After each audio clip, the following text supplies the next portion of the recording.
ہم جس چہرے کے ساتھ پیدا ہوتے ہیں وہ ہمارا خود کا انتخاب نہیں ہوتا، مگر ہم جس کردار کے ساتھ مرتے ہیں اسے تراشنے کے ہم خود ذمہ دار ہوتے ہیں۔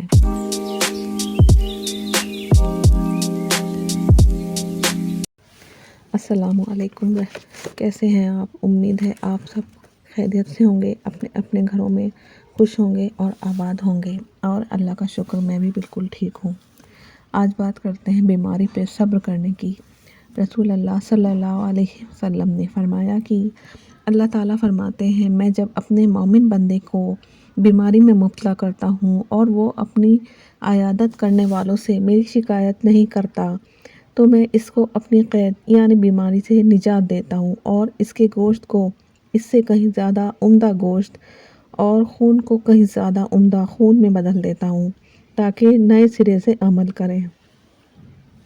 اگر کسی بیماری پر صبر کیا جائے اور اسے اپنے ہی گناہوں کا ازالہ سمجھ کر اللہ تعالیٰ سے معافی مانگی جائے تو اللہ تعالیٰ نہ صرف بیماری سے نجات دیں گے بلکہ انعامات سے بھی نوازتے ہیں۔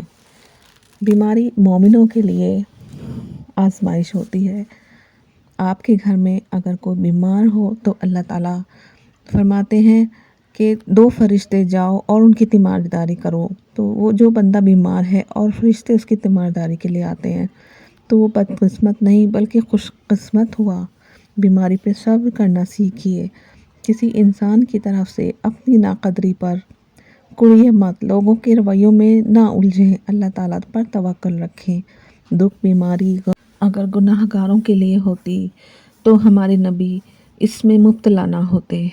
ہمارے نبیوں نے سب سے زیادہ تکلیف مشقت اس دنیا میں برداشت کری ہے۔ جو لوگ دنیا میں بیماری میں مبتلا رہتے ہیں اور استغفار کرتے رہتے ہیں تو ہمارے گناہوں کا کفارہ دنیا میں ہی ہو جاتا ہے۔ قیامت کے روز یہ لوگ بالکل صاف ستھرے اعمال نامہ لے کر آئیں گے، تب کہا جائے گا یہ وہ لوگ ہیں جنہوں نے دنیا میں تکلیف دکھ بیماری کو جھیلا مگر صبر کیا۔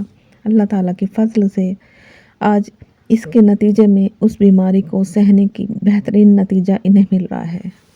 اللہ تعالیٰ ہم سب کو تکلیف دکھ اور بیماری میں صبر کرنے کی توفیق عطا فرمائے۔